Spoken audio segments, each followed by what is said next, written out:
Hi friends, പുതിയൊരു വീഡിയോയിലേക്ക് എല്ലാവർക്കും സ്വാഗതം. ഇന്നത്തെ നമ്മുടെ വീഡിയോ എന്നുള്ളത് കൊട്ടൂർ അമ്പലത്തിനെക്കുറിച്ച് ഏതാനും ചില വാക്കുകളും അവയുടെ ഐതിഹ്യങ്ങളെക്കുറിച്ചും ഒക്കെ ഒരു ചെറിയൊരു വീഡിയോ ആണ്. അപ്പോൾ ഈ ഒരു വീഡിയോയിലേക്ക് എല്ലാവർക്കും സ്വാഗതം. അപ്പോൾ ഞാനിതിൽ കാണിച്ചിരിക്കുന്നത് ഇവിടുത്തെ പ്രസാദമായ ഒരു പായസം, അതായത് നെയ്പായസവും അതുപോലെ തിരുവപ്പം ഒക്കെയാണ്. ഇതിനകത്ത് കുറച്ച് ഫോട്ടോസുകൾ ഉൾപ്പെടുത്തിയിട്ടുണ്ട്.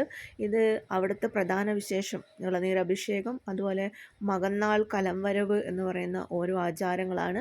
അതുപോലെ ശീവേലി ആരാധന, ശീവേലി എന്ന് പറയുന്ന ആചാരങ്ങളെക്കുറിച്ചുമൊക്കെയാണ്. ഇത് ഇക്കരെ കൊട്ടിയൂർ എന്ന് പറയുന്ന ഒരു ക്ഷേത്രത്തിൻ്റെ ഫോട്ടോസാണ്. അതുപോലെ തന്നെ ഉത്സവം നടക്കുന്ന വൈശാഖ മഹോത്സവം നടക്കുന്ന ശ്രീ അക്കരെ കൊട്ടിയൂർ എന്ന് പറയുന്ന ക്ഷേത്രമൊക്കെയാണ്. അപ്പോൾ നമ്മുടെ ഈ ഒരു അമ്പലത്തിലേക്ക് പോയിക്കൊണ്ടിരിക്കുമ്പോൾ ഏതാണ്ട് ഈ ഒരു ക്ഷേത്രത്തിലേക്ക് എത്തപ്പെടാനായി. അപ്പോൾ നമ്മൾ ഒരു വഴിയോര കാഴ്ചകളാണ്. അപ്പോൾ ഈ ഓടപ്പൂ നിറഞ്ഞു നിൽക്കുന്ന ഈ ഒരു വഴിയോരങ്ങൾ നമുക്ക് കാണാവുന്നതാണ്. അപ്പോൾ ഈ ഒരു ക്ഷേത്രത്തിലേക്ക് നമ്മൾ എത്തിക്കൊണ്ടിരിക്കലാണ്.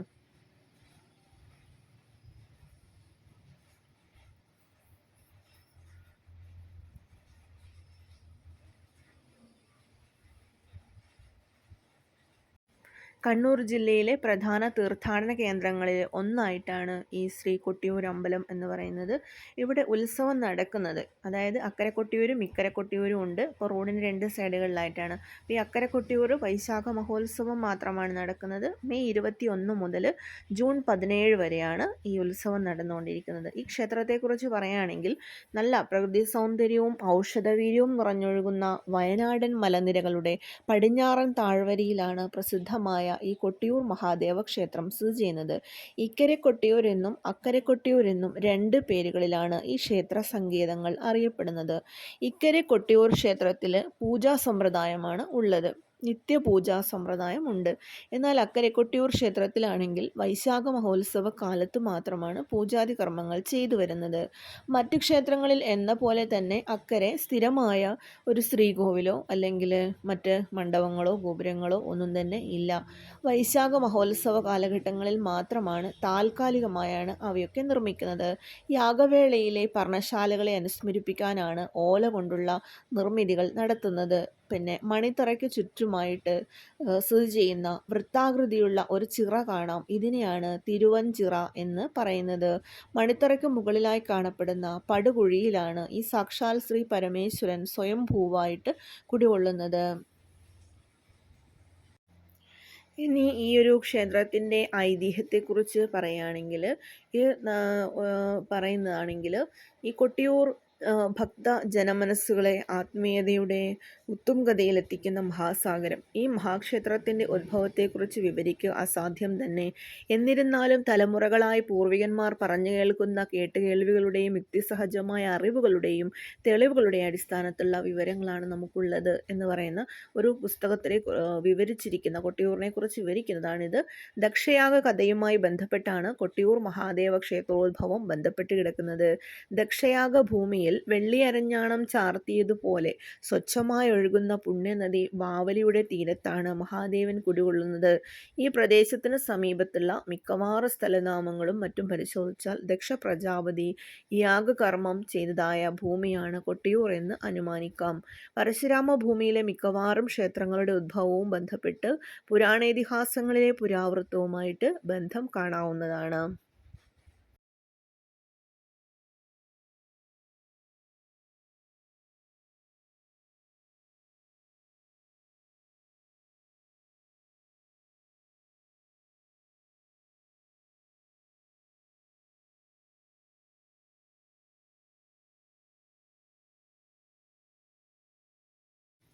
ഇനി ക്ഷേത്രോത്ഭവത്തെക്കുറിച്ച് പറയുകയാണെങ്കിൽ യുഗയുഗാന്തരങ്ങൾ ഈ പുണ്യഭൂമിയെ ഒരു ഘോര വനപ്രദേശമാക്കി മാറ്റി. മണ്ണിൻ്റെ അവകാശിയും ആദിമവംശജനുമായ ഒരു കുറിച്യ യുവാവ് തൻ്റെ ഉപജീവന മാർഗവും നിത്യവിനോദവുമായ നായാട്ടിനായി കാട്ടിലൂടെ തൻ്റെ ഇരയെ തേടി അലഞ്ഞു തിരികെയായിരുന്നു.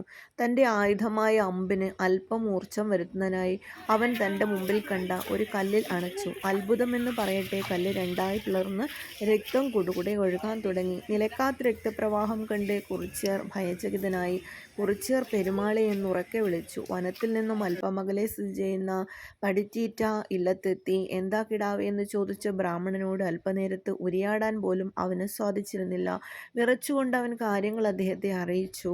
ശേഷം അവൻ അന്നത്തെ നാടുവാഴികളും ഭൂപ്രഭുക്കന്മാരുമായ നാലുവീട്ടിൽ നായന്മാരെയും കാര്യങ്ങൾ ഉണർത്തിച്ചു. കുറിച്യ യുവാവ് പറഞ്ഞതായ സംഗതികൾ നിജസ്ഥിതി അറിയുന്നതിനായിട്ട് നാലു വീട്ടിലെയും കാരണവന്മാർ പടിഞ്ഞാറ്റില്ലത്തെത്തി. ബ്രാഹ്മണശ്രേഷ്ഠനെ കണ്ടു ചിന്ത നടത്തി. തനിക്കും വിവരം ലഭിച്ചെന്ന് തിരുമേനി അറിയിച്ചു.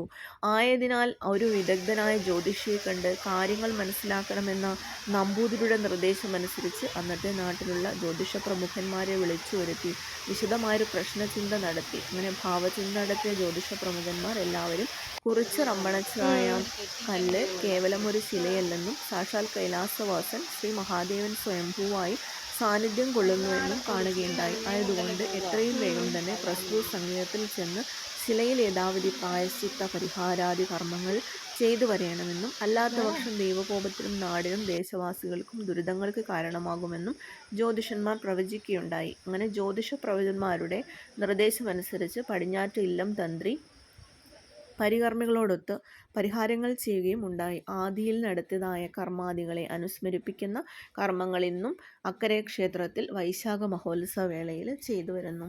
ഇതാണ് ഈ കാണുന്നത് അക്കരെ കൊട്ടിയൂരേക്ക് പോകുന്ന വഴിയാണ്. ഒരു പുഴയുടെ അക്കരെ ഇക്കരയുമായിട്ട് സ്ഥിതി ചെയ്യുന്നതുകൊണ്ടാണ് അക്കരെ കൊട്ടിയൂരെന്നും ഇക്കരെ കൊട്ടിയൂരെന്നും ഇതിനെ വിളിക്കുന്നത്.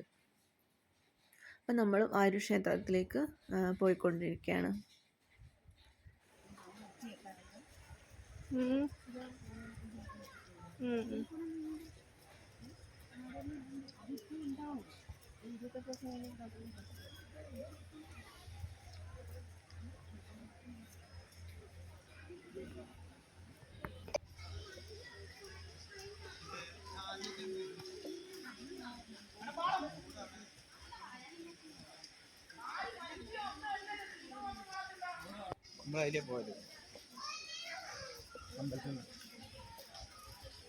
ഈ കാണുന്ന ഓലമേഞ്ഞിട്ടുള്ള നിർമ്മിതികളാണ്. കാരണം ഇത് ഒരു ഒരു യാഗം നടന്ന സ്ഥലം എന്നുള്ളതാണ് ഇതിൻ്റെ ഐതിഹ്യം പറഞ്ഞിരിക്കുന്നത്. അപ്പോൾ ആ യാഗശാലയെ ഓർമ്മിപ്പിക്കുന്നതിന് വേണ്ടിയിട്ടാണ് ഇത്തരത്തിലുള്ള നിർമ്മിതികൾ നടത്തുന്നത് എന്നറിയപ്പെടുന്നു.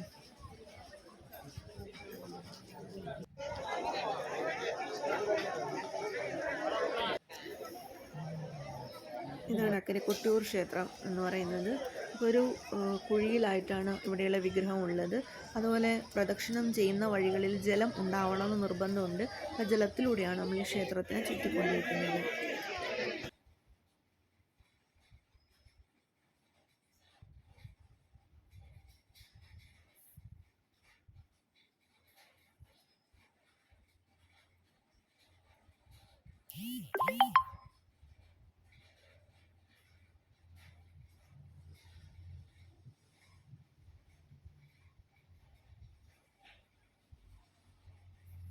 നമ്മളിവിടേക്ക് പോകുന്ന സമയത്ത് നല്ല തെളിഞ്ഞൊരു കാലാവസ്ഥയായിരുന്നു.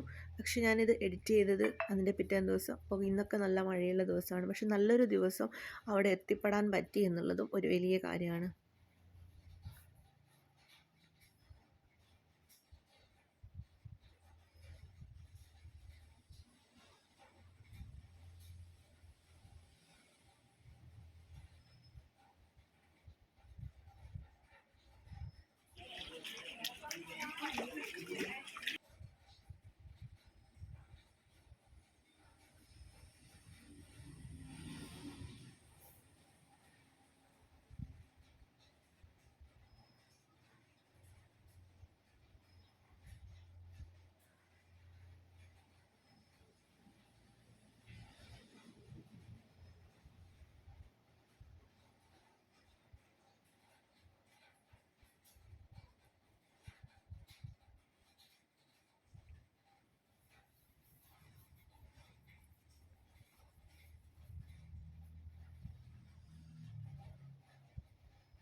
അക്കരെ കൊട്ടിയൂർ അവിടെയുള്ളൊരു വഴിപാട് എന്ന് പറയുന്നത് പിന്നെ പുഷ്പാഞ്ജലി, തുമ്പമാല, ചോറൂണ്, തുളസിമാല, തിരുവൊപ്പം, കളഭം, ഇളനീരഭിഷേകം, വട്ടളപ്പായസം, വട്ടളപ്പായസം, ദീപസ്തംഭം, സ്വർണ്ണക്കുടം, 1000 കുടം അഭിഷേകം, കൂത്ത്, കൂവളമാല, ചെക്കിമാല, ആടിയ നെയ്യ്, ഗണപതി ഹോമം, തീർത്ഥം, അരവട്ടളം പായസം, ദീപസ്തംഭം, രൂപങ്ങൾ, വെള്ളിക്കുട സമർപ്പണം ഇവയൊക്കെയാണ്.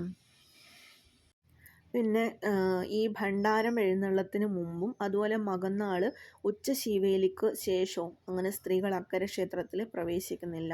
അപ്പം ഇപ്പം നമ്മൾ പറയാന്ന് വെച്ചാൽ ഈ ഒരു 23-ാം തീയതി മുതൽ ആണ് ശരിക്കും പോകാൻ തുടങ്ങിയിരിക്കുന്നത്. അതായത് ഭണ്ഡാര എഴുന്നള്ളത്തിൻ്റെ മുമ്പും മകന്നാൾ ശീവേലിക്ക് ശേഷവുമാണ് സ്ത്രീകൾക്ക് അക്കരെ ക്ഷേത്രത്തിൽ പ്രവേശനം ഉണ്ടായിരിക്കുന്നില്ല എന്ന് പറയുന്നത്. അക്കരെ കൊട്ടിയൂർ ക്ഷേത്രത്തിൽ നമ്മൾ പ്രദക്ഷിണം ചെയ്യുമ്പോൾ മണിത്തറ എന്ന് പറയുന്ന ഒരു സങ്കല്പമുണ്ട്. അത് തിരുവഞ്ചിറയ്ക്ക് മധ്യത്തിലായിട്ട് മനോഹരമായ കരിങ്കല്ലാൽ ആവൃതമായ തറയ്ക്ക് മുകളിലാണ് സാക്ഷാൽ കൈലാസവാസൻ ശ്രീ മഹാദേവൻ സ്വയംഭൂവായി കുടികൊള്ളുന്നത് എന്നാണ് വിശ്വാസം. പടുകുഴിക്ക് മുകളിലായിട്ട് ഒരു ഞെട്ടിപ്പനയോലകളാൽ നിർമ്മിതമായൊരു ശ്രീകോവിലാണ് ഇവിടെയുള്ളത്. ഇനി അമ്മാറക്കല്ല് എന്ന് പറയുന്നൊരു ഇതുണ്ട്. അത് തിരുവഞ്ചിറയിൽ തിരുവഞ്ചിറ എന്ന് പറയുന്നതിൻ്റെ കിഴക്ക് തെക്കു ഭാഗത്തായിട്ട് കാണുന്ന വൃത്താകൃതിയുള്ള ഒരു തറയാണ് അമ്മാറക്കല്ല് എന്ന് പറയുന്നത്. പിതാവായ ദക്ഷ പ്രജാപതിയാൽ യാഗശാലയിൽ വെച്ച് അപമാനിതയായ മഹാദേവി സ്വയം ദഹിച്ച് അന്തർദാനം ചെയ്ത മഹൽസ്ഥാനമാണ് ഈ അമ്മാറക്കല്ല് എന്നറിയപ്പെടുന്നത്. അപ്പോൾ തറയിൽ കെടാതെ ജ്വലിക്കുന്നതിനായി ദീപത്തിന് മുകളിലായിട്ട് വലിയൊരു ഓലക്കുടയും വെച്ചിട്ടുണ്ട്. വാളറ എന്ന് പറയുന്നൊന്ന് ഈ അക്കരെ കൊട്ടിയൂർ ക്ഷേത്രത്തിൽ കാണാവുന്നതാണ്. ഇത് വയനാട്ടിലെ മുതിരേരിക്കാവിൽ നിന്നും എഴുന്നള്ളിച്ചു കൊണ്ടുവന്ന വാള് ഈ അറയിലാണ് സൂക്ഷിക്കുന്നത്. ഇപ്പം ശ്രീ പരമേശ്വരൻ്റെ ആജ്ഞപ്രകാരം ഭൂമിയിൽ അവതരിപ്പിച്ച വീരഭദ്രസ്വാമികൾ ദക്ഷൻ്റെ ശിരസ്സറുത്ത് ചുഴറ്റി എറിഞ്ഞതായ ആ ദിവ്യായുധം അങ്ങകലെ വയനാട്ടിലെ മുതിരേരിയിൽ ചെന്നു പതിച്ചു എന്ന് ഐതിഹ്യമാണ്. അവിടെ സ്ഥിതി ചെയ്യുന്ന അമ്പലത്തിൻ്റെ പ്രത്യേക അറയിലാണ് ഈ വൈശാഖ മഹോത്സവത്തിന് ശേഷമുള്ള 11 മാസക്കാലവും ഈ ദിവ്യായുധം സൂക്ഷിച്ചു വെക്കുന്നത്. ഇനി ഇവിടെ അക്കരെ കൊട്ടിയൂർ ക്ഷേത്രത്തിൽ നമ്മളെ ചുറ്റുമ്പോൾ നമുക്ക് കാണാൻ കഴിയുന്ന ഒന്നാണ് കൂത്തമ്പലം എന്നുള്ളത്. അപ്പം കൂത്ത് അപൂർവം ക്ഷേത്രങ്ങളിൽ മാത്രം കണ്ടുവരുന്നതാണ്. വിരുത്തി കൂത്ത്, മത്തവിലാസം എന്നിങ്ങനെ 2 വിധത്തിലുണ്ട്. അനിഴം നാൾ മുതലാണ് കൂത്ത് ആരംഭിക്കുന്നത്. അതായത് ഇഷ്ടസന്താന ലബ്ധിക്ക് വേണ്ടിയിട്ടും സർവ്വ ഐശ്വര്യം ആയിക്കൊണ്ട് നടത്തുന്ന ഒരു മത്തവിലാസക്കൂത്ത് എന്നാണ് പറയുന്നത്. വളരെ പ്രധാനപ്പെട്ടതാണ്. ഈ കൂത്ത് വഴിപാടായി കഴിക്കുന്നവർക്ക് തൃശൂലം പ്രസാദമായി നൽകി വരുന്നു. ഇനി ചാക്യാർ വിഭാഗത്തിൽപ്പെടുന്നവരാണ് ഈ കൂത്ത് നടത്തുന്നത്. ഇനി കയ്യാലകളെക്കുറിച്ച് പറയുകയാണെങ്കിൽ അതും അക്കരെ കൊട്ടിയൂർ ക്ഷേത്രത്തിലെ കയ്യാലകൾ തിരുവഞ്ചിറക്ക് മുകൾ ഭാഗത്ത് ചുറ്റുമായിട്ട് ഓലകൾ കൊണ്ട് നിർമ്മിച്ച കെട്ടിടമാണ്. ഇവയെ കയ്യാലകൾ എന്ന് പറയുന്നു. ഹൈന്ദവ ജനവിഭാഗത്തിലെ എല്ലാ വിഭാഗം ജനങ്ങളും അവരുടേതായ അടിയന്തര കർമാദികൾ നിർവഹിക്കുന്ന ഒരു ക്ഷേത്രാനുഷ്ഠാന ഈ ഭാരതത്തിൽ തന്നെ വേറെ എങ്ങും കണ്ടുവരില്ല. കാലം പല പരിവർത്തനങ്ങൾക്ക് വിധേയമായെങ്കിലും ഈ ക്ഷേത്രത്തിലെ ഒരു സംഗതികൾക്കും വ്യതിയാനം വന്നു ചേർന്നിട്ടില്ല. ക്ഷേത്രത്തിലെ അടിയന്തര വിഭാഗക്കാരായ നമ്പൂതിരി ശ്രേഷ്ഠന്മാർ, മറ്റ് നിത്യ അടിയന്തരാദികൾ നടത്തുന്നവർ, ഭരണാധികാരികൾ എന്നിവർക്കെല്ലാം പ്രത്യേകം കയ്യാലകളും ഉണ്ട്. ഈ കാണുന്നത് നമ്മളിക്കരെ കൊട്ടിയൂർ ക്ഷേത്രത്തിലാണ്. ഇവിടെ നിത്യമായിട്ട് പൂജാതി കർമ്മങ്ങൾ നടത്തുന്നവയാണ്.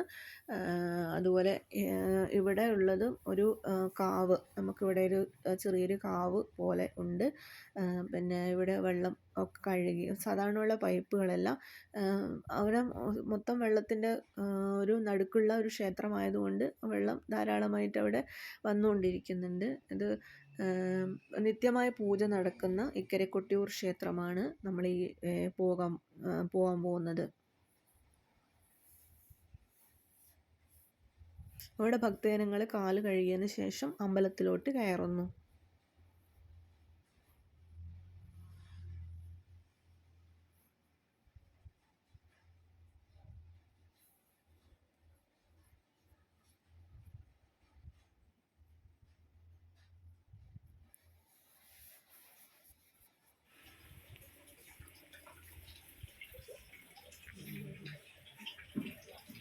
കൊട്ടിയൂർ മഹാദേവ ക്ഷേത്ര ചരിത്രം എന്ന് പറയുന്ന ഒരു പുസ്തകം നമുക്ക് ഈ ക്ഷേത്രത്തിനകത്ത് നിന്ന് ലഭിച്ചു.